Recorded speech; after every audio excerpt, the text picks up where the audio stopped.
actually hate to turn that phone, that beautiful song off, but let's get to business, right? And I want to congratulate you. You are with an incredible company, and I'm thrilled to be here with the men and the women who are really the heart and soul of one of the greatest, most admired, and most successful companies in the history of the world, frankly, the one and only McDonald's. I've gone there a couple of times. And I'm honored to stand before you as the very first former McDonald's fry cook ever to become president of the United States. And I actually was there for about 30 minutes, and that was 30 minutes longer than Kamala was there, right? Despite her job at McDonald's, that didn't work out too well. And the person at McDonald's that informed us off the record that she never worked there, whoever you are, as you know, the famous Sundar and Sergey Brin, these are two guys that own and run a place called Google. They called me the following day after I did that McDonald's little skit, because it wasn't a commercial. You got it for nothing. It was a skit. And they told me that, and I didn't know them. I said, who are they? They own Google. I said, that's pretty good. That's not bad. And that it received more hits than anything else in the history of Google, and that records, it still stands. So congratulations on allowing us to use it, but you made a very good deal as usual. But you know, in the old days, McDonald's and many others would call me to do this kind of a thing, come over and say some words and talk, and they'd pay me millions of dollars. Likewise, they'd do it. They'd call others, only superstars, and they'd pay them millions of dollars to speak. And as president, I'm doing this damn thing for nothing, okay? And you know what? Because it's you, it's an honor to do it, and it's an honor to be here. Really, the job that McDonald's has done is incredible, and that you're doing. But as you may have heard, I'm also one of your all-time most loyal customers. I really am. Well, I think that's good. I'm pretty sure that's good. While other politicians fly around on campaign planes stocked with expensive catering, on Trump Force One, prior to ascending to Air Force One, which is quite a nice plane also, we served only McDonald's almost every time. On occasion, we couldn't find one, which is pretty hard to believe. We'd go another route. But we really did. You fed us very well, and I even got Bobby Kennedy to eat a Big Mac. And he told me he loved it. He didn't want that publicized. He told me he loved it. I thought it was great. I want to thank McDonald's chairman and CEO, Chris Kempczinski, who I just met backstage. I guess gave him a little piece of my speech signed. I said, do you want to keep this? You can either hang it, you can give it to somebody, you can throw it away. I don't care. But I don't stay on the speech too long anyway, you know, so usually those speeches aren't too accurate, what I get. But McDonald's USA president is here, Joe Erlinger. Joe, wherever you may be, thank you very much. Thank you, Joe. Good job, along with everyone from the International Franchise Association, which does really fantastic work. I've heard from many people you do a fantastic job. So thanks as well to two former McDonald's operators now serving in Congress, Representative Kevin Hern and Chuck Edwards. Are you here, fellas? Come on, fellas. And they're warriors, those two. They're warriors. Thank you very much. Great job. And, of course, let me thank the people who truly keep the McDonald's magic alive, the incredible franchisees, and you got a lot of them here today. Yeah, and you're the heart and soul, and they would tell you that all the time. They tell me that. You carry on the commitment to what Ray Kroc said he wanted from every McDonald's restaurant, perfection. Have you heard that? Perfection. That was very strong. Ray liked to say that if you think small, you'll stay small, and that's why no one thinks bigger than McDonald's, not in your industry, and probably never will. I don't know if anybody can ever catch you. I doubt it. Every single day you feed an incredible 1% of the entire world population, 70 million meals every day. An amazing 1 in 8 Americans works behind the counter of a McDonald's franchise at some point in their lives. Yeah, we heard about that. I heard about that. Wasn't true in that particular case, but for tens of millions of our citizens, the road to the American dream starts beneath the golden arches, beautiful golden arches. So to each and every one of you, thank you and congratulations on 70 years of American greatness. Congratulations. And, you know, I just might add, this is also the golden age of America because we are doing better than we've ever done as a country. Prices are coming down and all of that stuff. And, you know, they talk about different terms for that. But I will tell you that nobody has done what we've done in terms of pricing. We took over a mess. We had the highest, think of it, the highest inflation in the history of our country. They say 48 years it was the history of our country. And now we have normal inflation. We're going to get it a little bit lower, frankly. But we have normal. We've normalized it. We have it down to a low level, but we're going to get it a little bit lower. We want perfection. You know, you always want 1%. I don't know if anybody knows. You don't want 0. 0 can be bad. Then you start going the other route. That's no good either. Then you say, what's worse, deflation or inflation? But we have it almost at the sweet spot, and prices are coming down on different things. One of your groups that you admire, I admire, Walmart, came up last week, and they announced that Thanksgiving this year is 25% less. All of the accoutrements, that Thanksgiving is 25% less than it was last year under Sleepy Joe Biden. So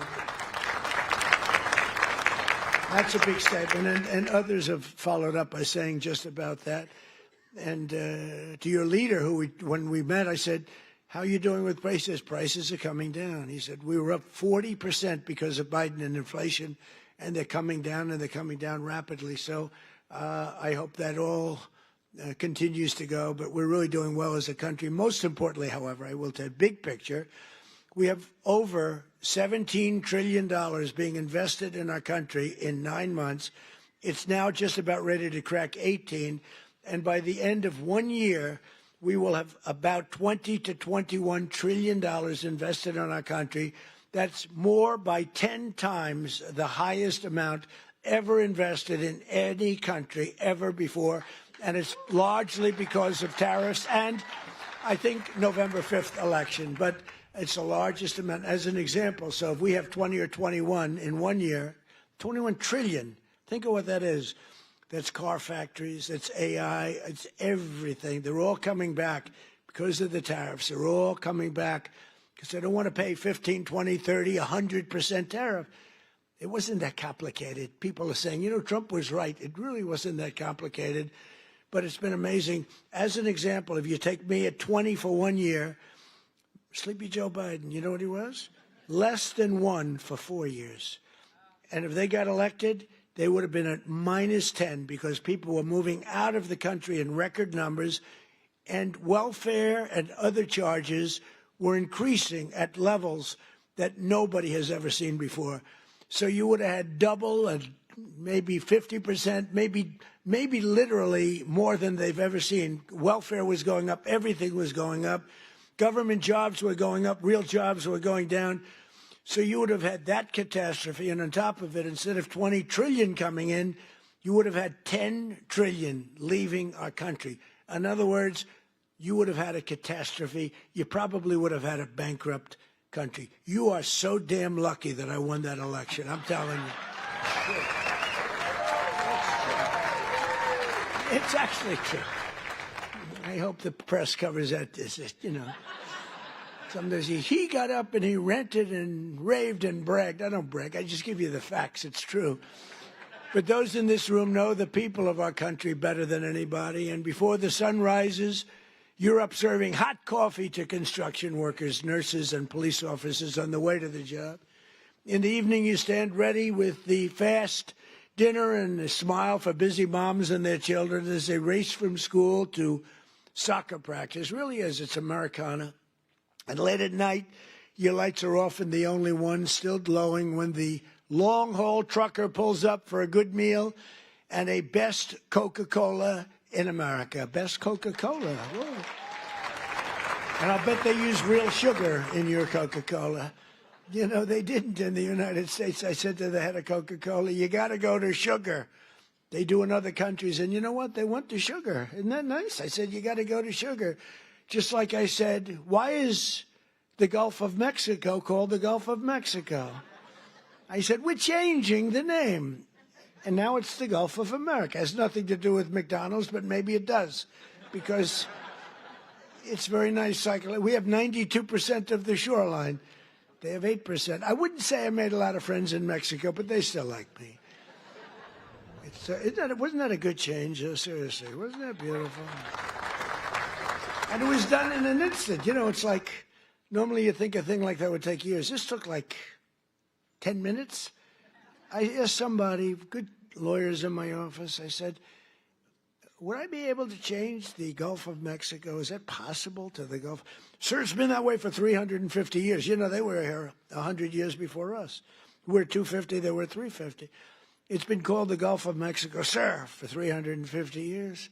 I said, that's not the question. Am I able to change it? Yes. What do I do? Just give us the order and we'll do it. And I did, and we changed it, and everybody's happy.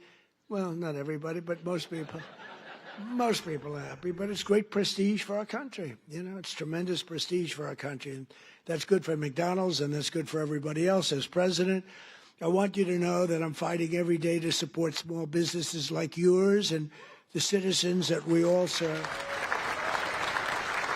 And together we're fighting for an economy where everyone can win, from the cashier starting her first job to a franchisee opening his first location to the young family in a drive-through line. I've been on that line many times. Actually, that line was incredible in the commercial, right? It wasn't a commercial. It was about, but they have the line. The people had no idea. So I made the French fries. The guy was really good. He had a great wrist. He was, sir. He was going like, sir. Yeah. It was not that easy. But I got it sort of finally. Not the greatest, but I get pouring it in, asking him all sorts of stupid questions. But it was very interesting. Amazing. A little thing is not, it's a little complex, right? To father and son over there that own a lot. They're very rich people. But I'll tell you what. I asked, how many do you have? Sir, I have 59. I said, you're rich. But you know, nobody knew in the line. The line was a long line. They had 25,000 people, so somebody let them know we were coming. It was toward the end of the campaign. And after I did the French fries and did some other things, I then stood at the window. And the people would drive up, a little bored in all fairness. You know, it is, I mean, they're waiting for a hamburger, okay? So they'd drive up like this. They'd look over. Whoa! Every one of them. And it was fascinating. Every one of them, they would, it was, the response was incredible. Almost like I knew I was going to win when I saw that. I knew, because the response was love. It was great. They had a good time, but we did, I think, 12 people. Every one of them had the same response. They drive up, they there, they this, they get that, getting a little cash ready, and they look over, and it was, some did a double take. Some went like that. Well, but it was sort of an amazing moment. You know, I did a garbage truck also, right?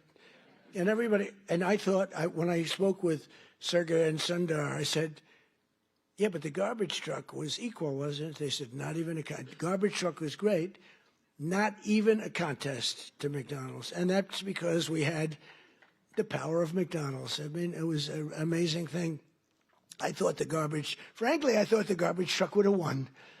And they said it was good, but it wasn't even close. So that's a tribute to what you've built, really. It really is a tribute to what you built. But there's still a lot of work to do, and we're making tremendous progress. 1.9 million more American-born workers are employed today than when I took office. Think of that. 1.9 million more today than, and these are American-born workers. Nobody thought that was possible. And we have the strongest borders in the history of our country. Nobody comes in unless they come in legally. You see the numbers. Everyone thinks it's impossible. A year ago, millions of people were storming our borders. Today, they only come in if they come in legally. And wages for hourly workers are rising at the fastest pace in 60 years. And sometimes you might say, was that good or bad? It's great for you. The minimum wage thing you'll have to be talking about. You're going to have to fight. We were talking about California, Gavin Newsom from California. And I knew he's laying siege on the minimum wage. And you people probably know, because that's a very complex subject, and you people probably know better than anybody the impact one way or the other, good or bad. And you're going to let your local congressmen, your senators know about it. But in 9 months, we've lifted over 600,000 Americans off a food stamp, and that's a record. And it's because we really have a strong economy. I mean, we're building thousands and thousands of factories all over this country. Wait till they open up. You're going to see something like we've never seen before. You know, we lost our auto industry. 54% of our auto industry left for other places over the years. More than all back. They're coming in from Mexico, from Canada, from Germany. They're coming in from Japan. We made a deal with Japan, $650 billion. We never got anything. We made a deal with the European Union, $950 billion, and they have to buy our oil and gas and many other things. And I want to say it's good for everybody, all that. We made a deal recently with China, where they buy our soybeans, but it's hundreds of billions of dollars. And it's incredible what's taken place in our country. The world was laughing at us like we were stupid people. They're not laughing anymore. They don't laugh at us anymore. They respect us now again, and that's what we want. We want to be liked. We want to be respected, much more so than being liked. And, you know, in a certain way, they like us better now, too. They respect us, but they like us better now because the world was ripping off our country. Not sustainable, not even sustainable. China was making $722 billion. Think of that. Not million. 722 million's a lot, isn't it? $722 billion. They built their military with the money that we gave them over the years. And in my first term, we had a great first term. The most successful economy we've ever had in my first term. This is going to blow it away. This is blowing it away, to be honest with you. It blows everything away. There's never been a time like this, and you're going to see the results, you know, pretty quickly. But in stark contrast to the previous administration, 100% of all new jobs created in America under my administration have been created in the private sector. Because, you know, we are trimming out government jobs. You can't have, you know, what they do is they give you phony job numbers in a lot of ways, but they'd hire 100,000 people, and all of a sudden it looks like they're doing well. They're not doing well, because those are jobs that they hurt our country. If those jobs can be in the private sector, paying taxes and all the other things, it's a big 100% of the jobs that we put in have been, think of that, are in the private, come from the private sector. In my first term, we built the greatest economy in the history of the world. And now we're doing it again, but this time it really is, as I said, much stronger, much better.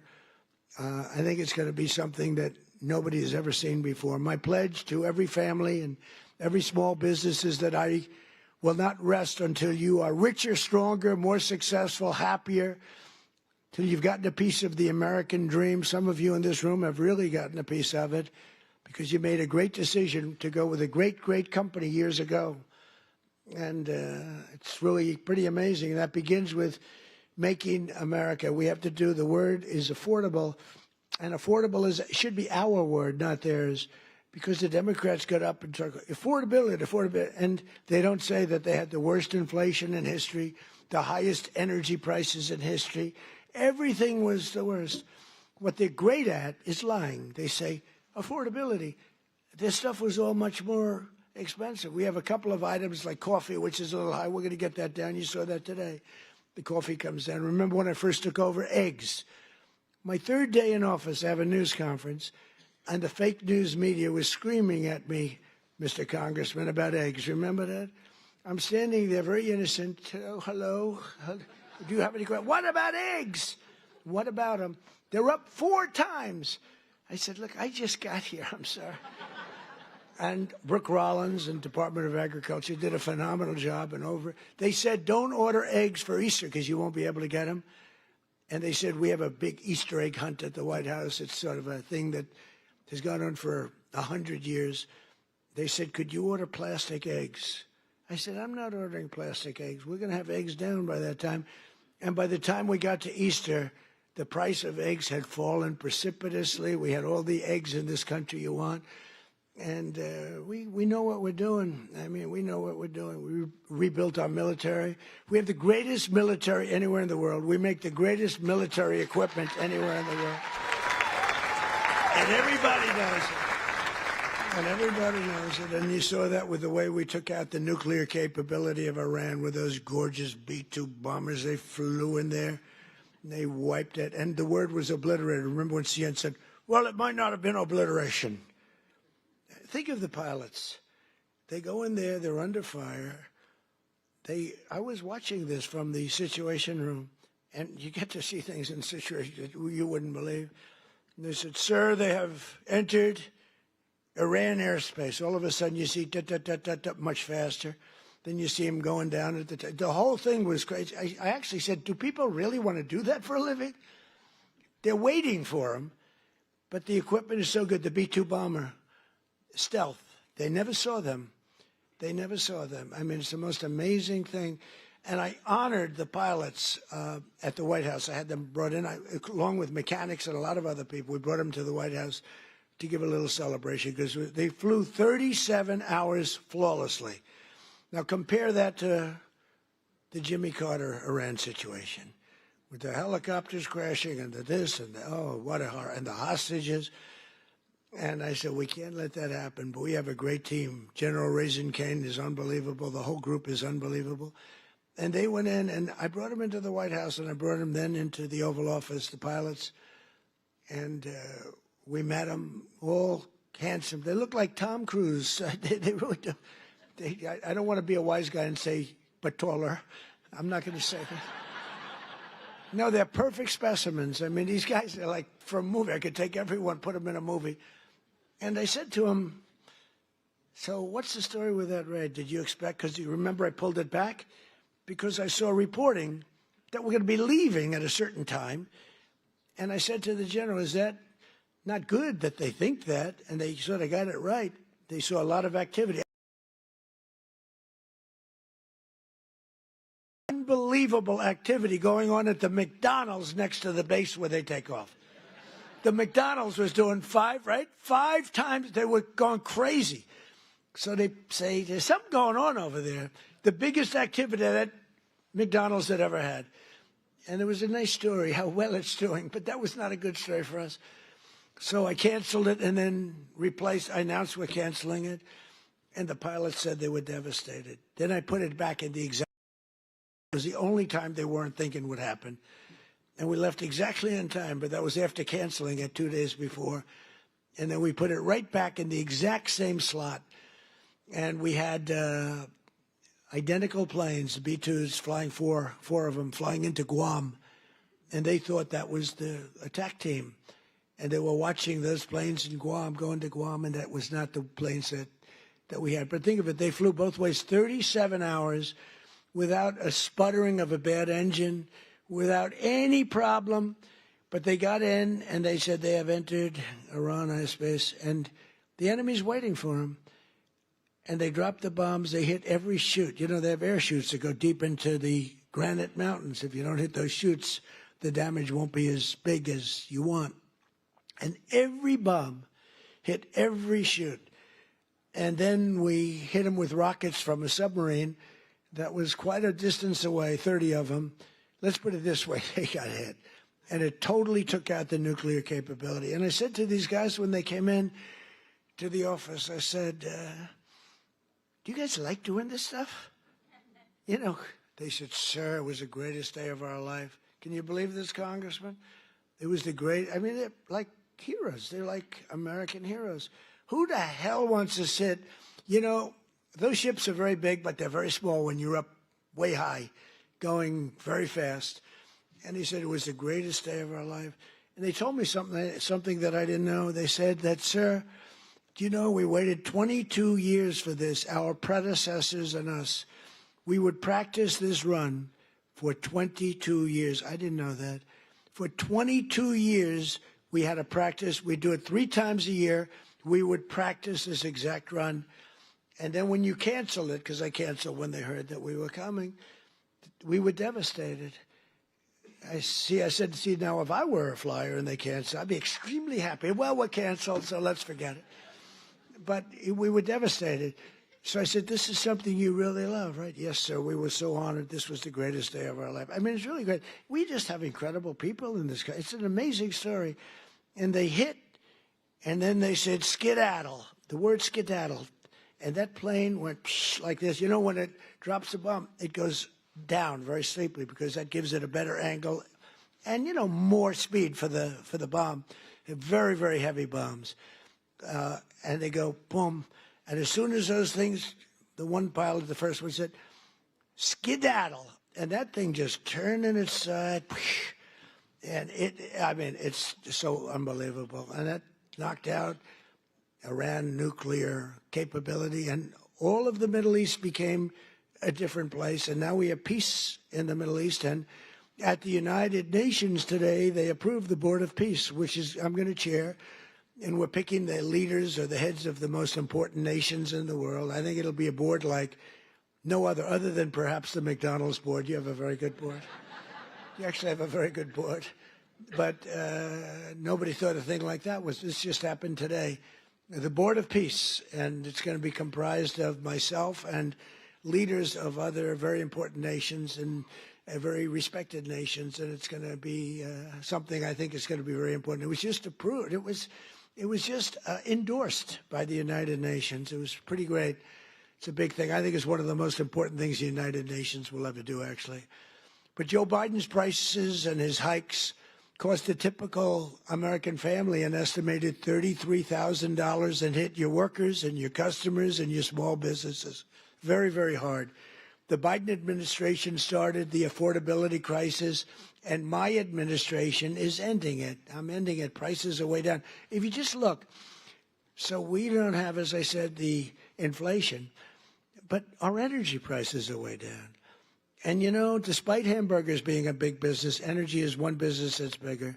When you get energy down, everything else is affected. If you start bringing the price of gas, that's like a massive tax cut. And they were selling, you know, they were having gasoline at $4.75 a gallon and $4.50, $3.50, $3.75. We're going to be able, it looks like we're going to be able to hit $2 a gallon in the not too distant future. But let's say we're $2.50, $2.70. Other than places like California, that's not fair because they put so high a tax on that you're really paying a lot of that price is the tax that you're paying to government, which is horrible, actually, what they do. But the price of gasoline and the price of energy is way down. So when energy comes down, you make the donuts, you make the chicken, you make whatever you're making. Everything is all about energy. You have to deliver it. You have the trucks. You have the fuel.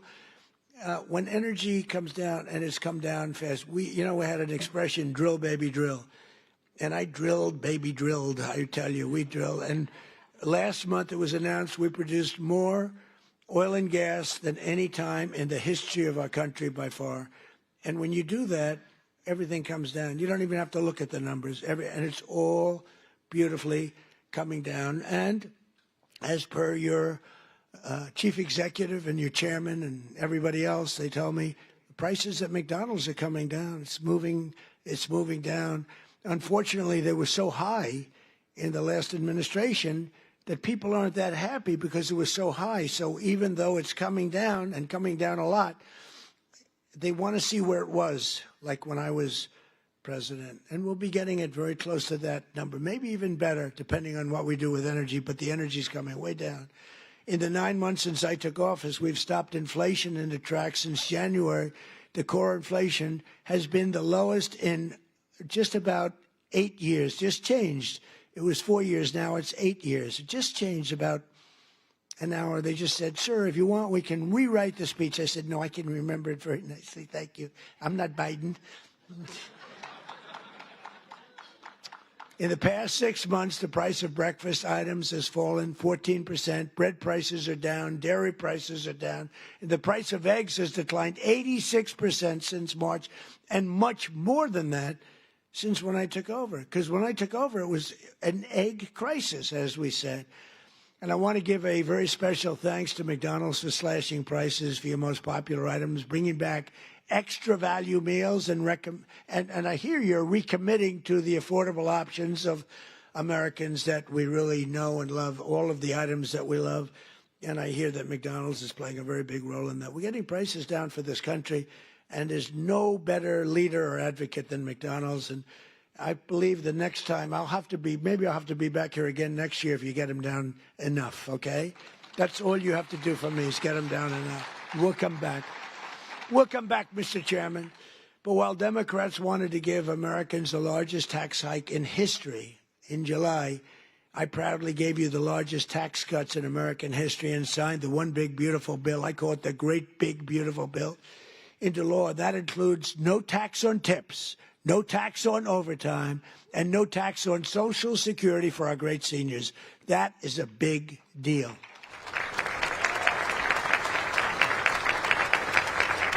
So the great big beautiful bill is the biggest piece of legislation ever passed in our country's history. It gives expensing to you as owners, where you do something, you could expense it, you can take it off in 1 year instead of 38 or 40 years. It gives you so many things. And I'm not giving it to you, I'm giving it to the people that you're hiring, because I'm giving it for jobs. You're going to expand, you're going to do tremendously, you spend money, and you can write it off quickly as opposed to over a period of many, many years. The typical waiter, waitress, or police officer will take home roughly $2,000 extra each year because of just what we've done on taxes. And the tax cut bill, and I call it the tax cut bill, is also a big boost to small businesses like yours. It includes permanent expensing. And again, the biggest thing I did in my first tax cut bill, and this also expanded and extended that, was the expensing, the 100% expensing. But now we have the expensing for a 10-year period, so for 10 years. And frankly, I sort of said, let's make it 2 years because, you know, I want the results to be immediate. 10 years, they can take their time. I had a lot of pushback, including from these guys. They said, no, the right thing. It might have been good for us politically, but it's better what we did ultimately for the country. So we have 10-year full expensing. Nobody thought that was possible to get.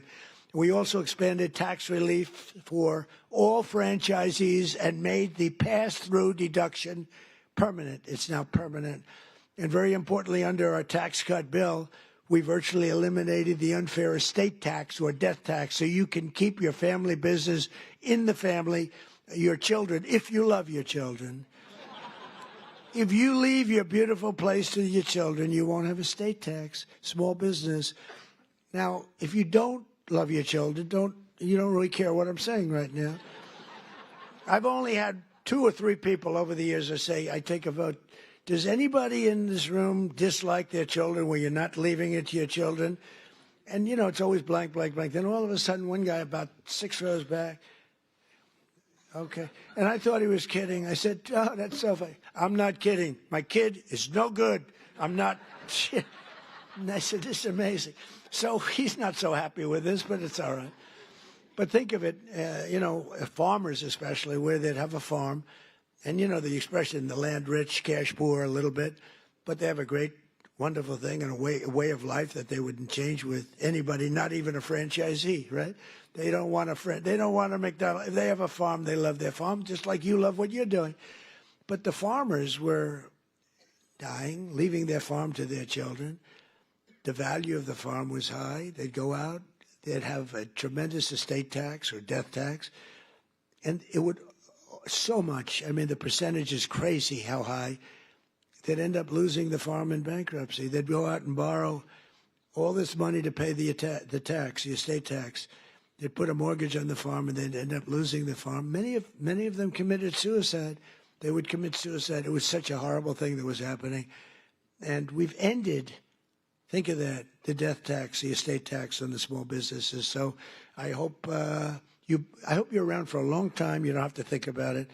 but it's a great thing for your family, and it's, a great thing for longevity. You treat your franchise just like a farmer treats his farm. You love it. You're there early, you're cleaning it, little touch of paint here or there. There's a little spot on the ceiling, drives you crazy, right? It's, it's love. It's love for what you do. It's amazing the job you do, too. I see it. I've been in plenty of McDonald's that clean beautifully.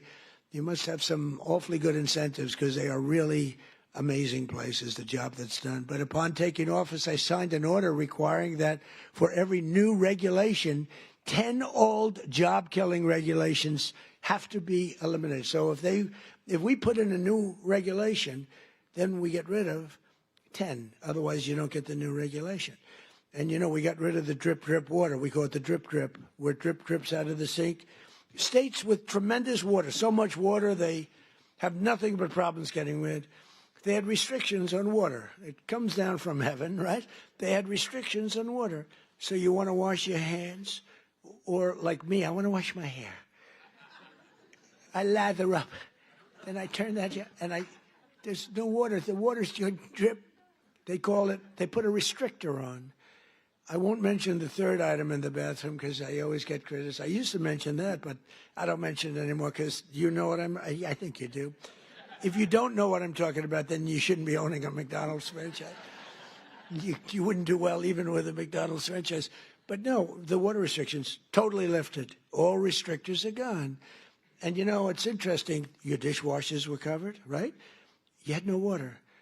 I was with some of the people that make them, Whirlpool and others, and they said, sir, they won't give us the water to use in our dishwashers or use in our washing machines.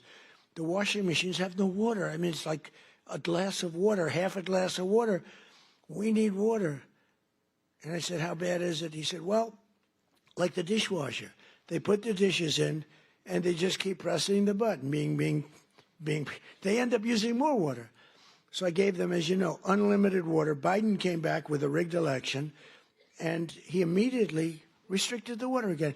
But I came back in and immediately unrestricted again. So now you have unlimited water to clean your damn dishes, okay? And other things. Your hands. Didn't you hate that? You walk in to wash your hands. I'm a big hands guy. I like to wash my hands. I used to hate shaking hands. Now, once you run for office, you better like shaking hands or you got a problem. You ever see a politician? No, I don't want to shake hands. Can you do that? I don't think you wouldn't be a politician very long. I actually thought that with COVID, that would be the end because, they didn't want you to shake. I said, well, but then it came back a little bit slowly, then eventually. But when you're a politician, you have to shake hands. So I like washing my hands. And you'd go into the sink, new places generally, and you turn on the water, and there's literally no water. And how about the places that think they're going to save a fortune, so they spend a lot of money, where the water turns off there. You press the thing, which you hate to do, your hands, you don't like to press. So you get the towel, you press it, you wash it, and the water stops. So they have both a restrictor and a stopper. You get like 4 drops of water. Tell me, do we really get rich with that? Okay, do we really? This is so ridiculous. So I undid all of that nonsense. But we did much more important for you. We've rescinded the insane Biden energy regulations on ovens, cooktops, microwaves, and ice makers that were driving your costs through the roof. You have no longer restrictions in that. I hope you understand. But I did better than that, too. In terms of slashing, we slashed more than $1 trillion worth of regulations, burdens on the U.S. economy, in particular on businesses and people that employ people. Combining our regulatory and tax cuts, we've reduced the effective burden on franchisees by more than 37%. You're so freaking lucky. You are so lucky. These guys are so loaded, they probably don't even know what I did for them. They make so much money, they say, it's peanuts, 37%. Let me tell you, you should have suffered a little while through Kamala. The good news is she had no clue. You just wonder, I want to give an IQ test to Kamala and Biden. Who do you think wins? But they were destroying your businesses. But I have better than that, though. As you know, in my first time, I also stopped a mortal threat to the franchise business model by terminating Obama's infamous joint employer rule. Joint employer. In other words, you were screwed. You would have been mortally wounded, perhaps. I said to a couple of the people, what would have happened if that? Sir, please, I'd rather not talk about it. They don't want to talk about it. I ended it. You got lucky on that one, let me tell you, because I said, really, I asked one of my guys, because when I was coming over, I saw that in the speech. I said, what does that mean? He said, that would have been death to businesses like yours and others. It was just, these people don't care. They didn't care.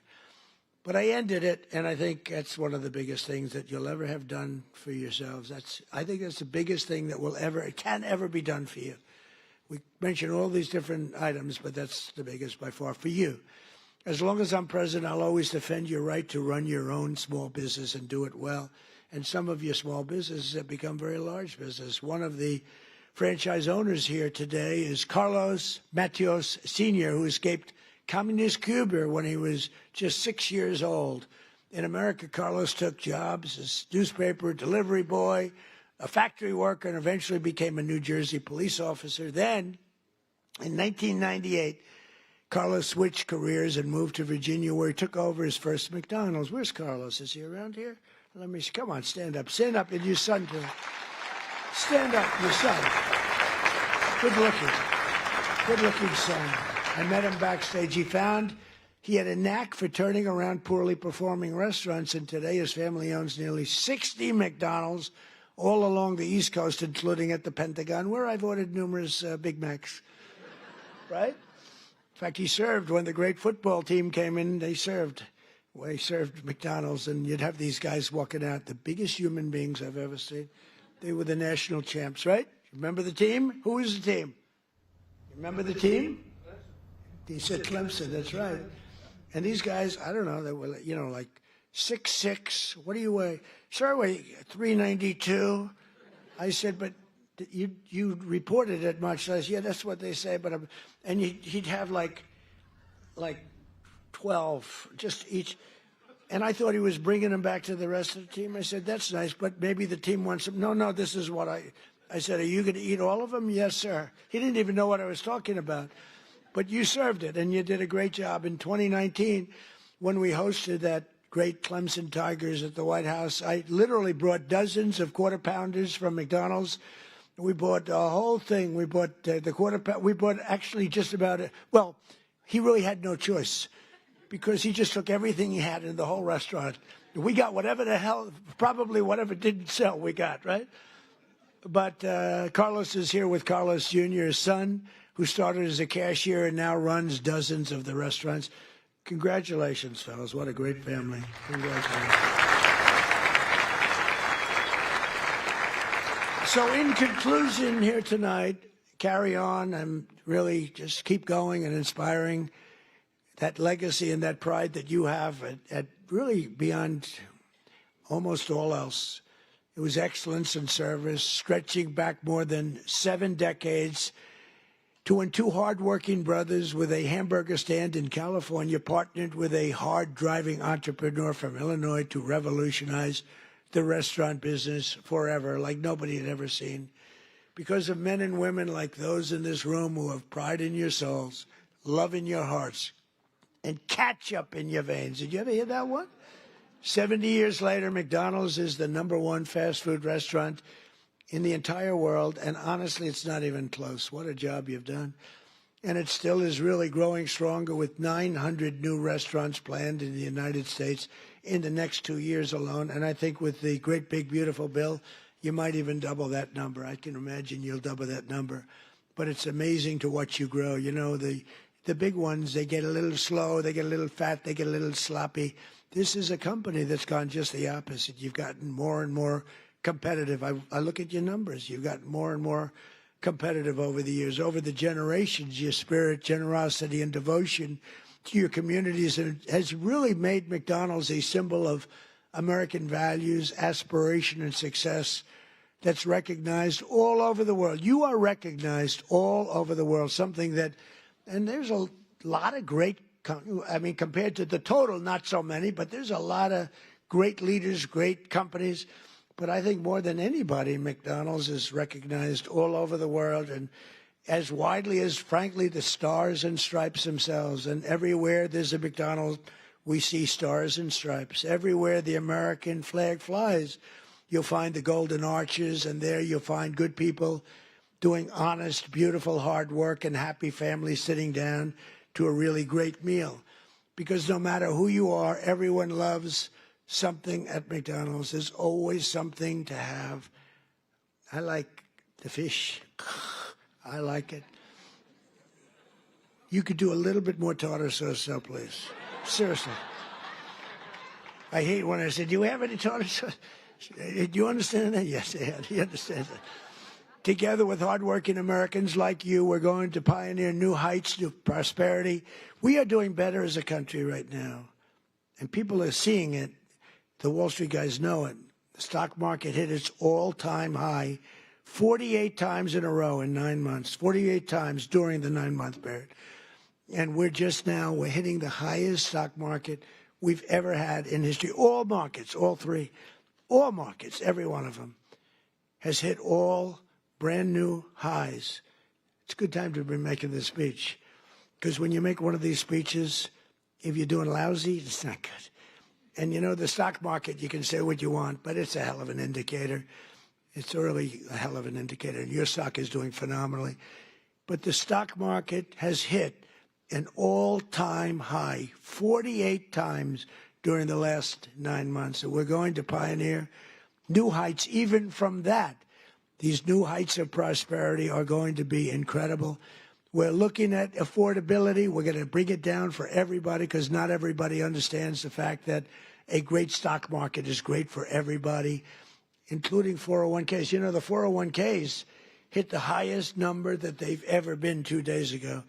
And that's a lot of people. So they understand what's going on. And we're going to make the American dream two words that you didn't have.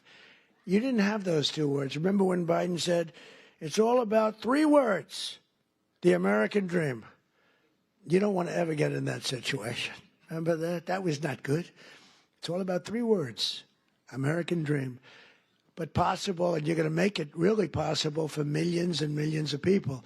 And you have an administration that's got your back. You don't have an administration that wants to put you out of business, that wants to take away your water, that wants to have you not use a microwave oven, that wants to do all these horrible things that are going to destroy you. They were looking to destroy you and other businesses too. So together we're going to make America richer, stronger, prouder, and happier than ever before. And you people can be very, very proud of the job you've done. You're respected all over the world, and it's an honor to be with McDonald's. Thank you very much, everybody. Thank you. Thank you.